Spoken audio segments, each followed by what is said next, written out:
a horrible economy is crushing Chinese workers, and it's bringing them to the brink. Welcome to China Uncensored. I'm Chris Chappell. Are you an experienced journalist?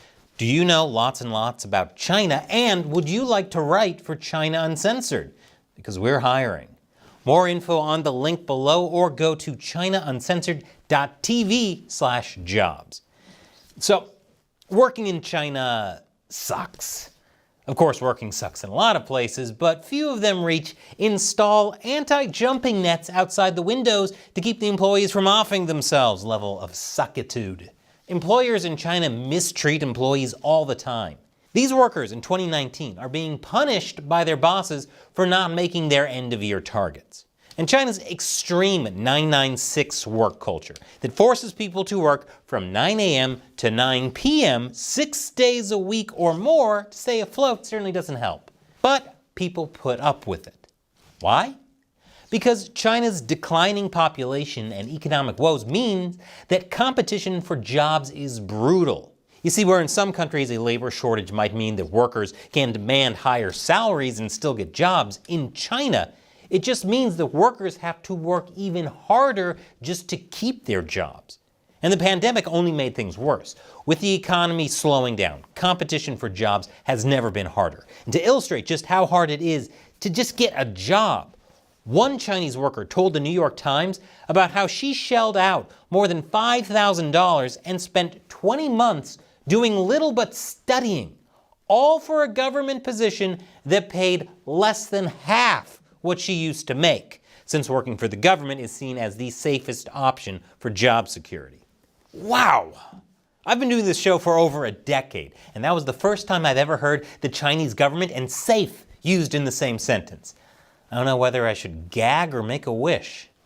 But if you ask me, that's hardly an upgrade. Never mind that working for the government is basically serving a genocidal communist regime. Her new monthly salary of only $420 sucks, even by Chinese standards. $420 isn't a monthly salary, it's a tip Elon Musk would leave for the lulz and the memes. This Chinese worker is just one of many workers who find themselves having to settle for less pay. One former marketing executive told the Wall Street Journal how after his last employer went out of business during the pandemic, he now has a job that only pays about $500 a month after taxes, about 20% of what he earned at his peak. Meanwhile, he has a $770 a month mortgage, among other expenses. So he took an extra gig at a coffee shop that pays less than $4 an hour. I'd say he could always move back in with his parents, but that also assumes his parents weren't killed by China's disastrous zero-COVID policy. Money matters are even worse for rural workers, which make up a considerable chunk of China's workforce. Scott Rosell, a senior fellow at Stanford University, found that rural Chinese families on average currently earn only 60% of what they made in 2019 before COVID.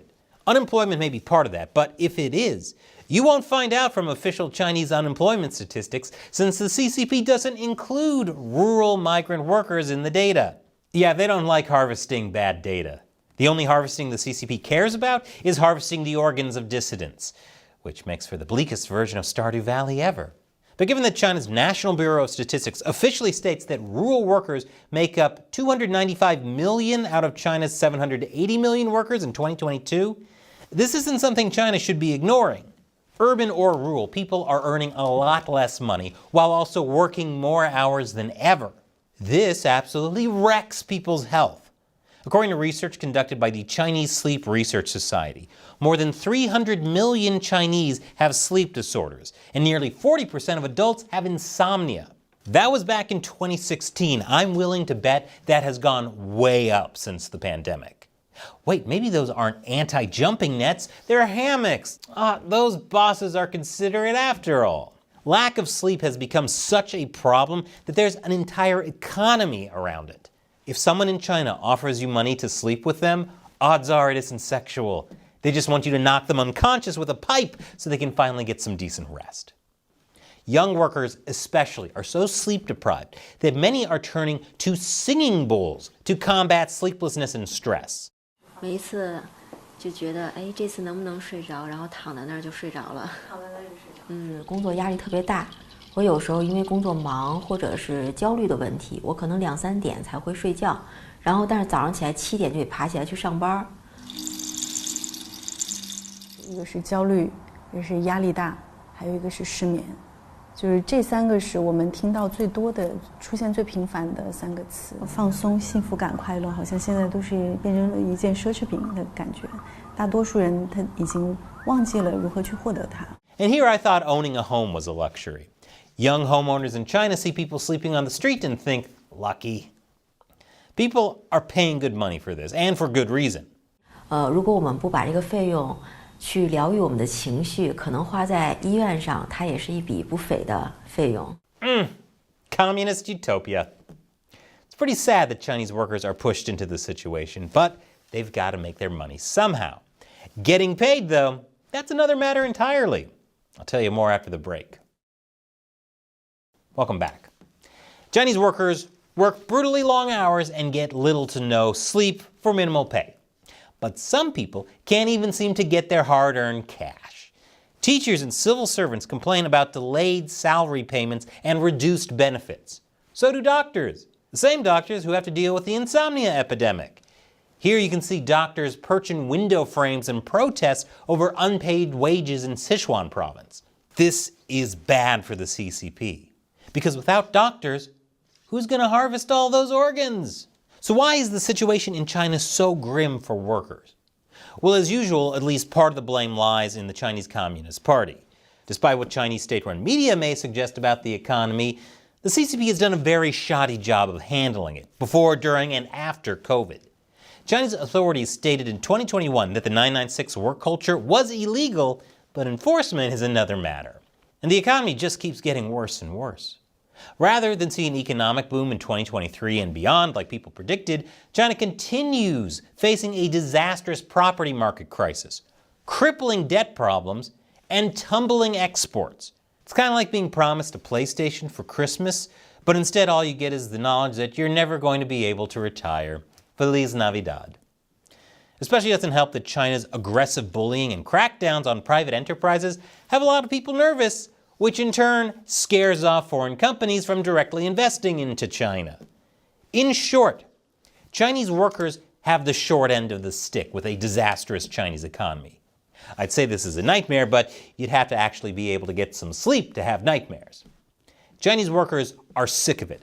The CCP's policies have led to things like the lie flat movement, which is simultaneously symbolic and the only way to get some Z's while protesting, the let it rot movement, and the involution movement.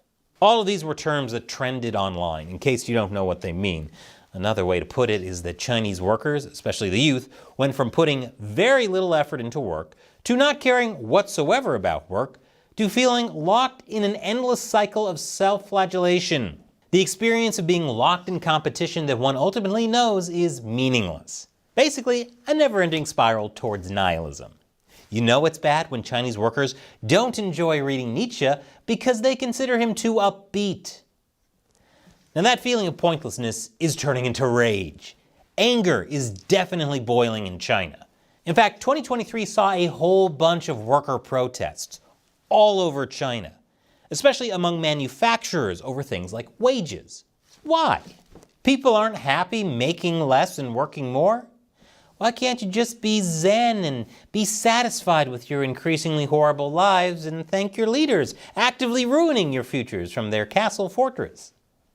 According to the China Labor Bulletin, a Hong Kong nonprofit that tracks workers' movements in China, there's been a surge of manufacturing protests in China. By the end of 2023, the China Labor Bulletin reported almost 1,800 protests amid massive layoffs, reduced wages, unpaid wages, and business closures in the country. That's more than double the amount recorded in the previous year. Also keep in mind, the CCP is actively censoring things that it doesn't want people to look at. And not just this. Boy, it would sure make Xi mad if this were on a shirt conveniently available at ChinaUncensored.tv/merchandise. Some footage showing Chinese protests gets scrubbed. For example, when I tried to look at this particular footage of a July protest in Liaoning, I got this instead. Trust me, it was supposed to show a Chinese protest, not filtered Chinese thoughts. Also, this is further proof of how bad the economy is. She can't afford adult-sized clothes. She bought child-sized clothes, which barely cover her at all. The poor thing. But the point is, chances are there are a lot more protests that we're unaware of. Protests over the economy and working conditions in general could spell disaster for the CCP. It hinges its legitimacy on promising Chinese people that they would find economic prosperity as long as they submit to the party. The last thing it needs is too many people protesting, giving up on life, or even blaming the CCP for their woes. This should wake people up to the fact that communism, a system that claims to be for the workers, actually kind of sucks for the workers. When you live in communism, the closest thing you get to a safety net is one outside your office trying to keep you from offing yourself. Now I got a video I want to show you, but first, it's time for me to show some love to the people who make this show possible. The China Uncensored 50 Cent Army. Fans who support this show on patreon.com/China Uncensored. As my way of saying thanks, I'll answer their questions at the end of these episodes. Today's question comes from John Marcus Ellis. Chris, does Xi Jinping work for the CIA? But seriously, with your master's degree in music from NYU, why doesn't the CCP just bribe you with millions of dollars in record deals and concert tours? Maybe it could team you up with Lang Lang and a chorale of honeypot girls for a tour of American think tankies, or a China tour. You could open for a C-pop boy band. Ever think about flipping for UN? John, I have been very open about my willingness to be bought off, but China hasn't even tried. They're missing their bet. But so this is interesting. There might be a parallel universe where I did pursue a career in music after getting my master's in music composition from NYU. Yes, that's the thing I did. Yes, it was a devastating financial mistake. But since I was always interested in China, the idea of traveling to China and doing something with indigenous Chinese folk music did cross my mind, like a Bela Bartok of China. I bet the CCP would have been all over that idea. That's the kind of soft power propaganda they would love. Taking Chinese culture and twisting it into something for the party's benefit. While the CCP can't provide for the people, it does have loads of money to blow on soft power. So, somewhere there's an evil timeline Chris making some kind of crappy mashup of Western and Chinese music funded by the Chinese state. And I'm glad he isn't me. Thanks for your question and your support, John. And in my ongoing attempts to talk about controversial topics YouTube would otherwise censor, like Chinese social media, I've been hiding them in gaming content in my new show, Gamers Unbeaten. Help me beat the algorithm by clicking on this video about a new game that's Pokemon with guns. Second Amendment bros, eat your heart out. Click on that orange button to support us on Patreon. Once again, I'm Chris Chappell. See you next time.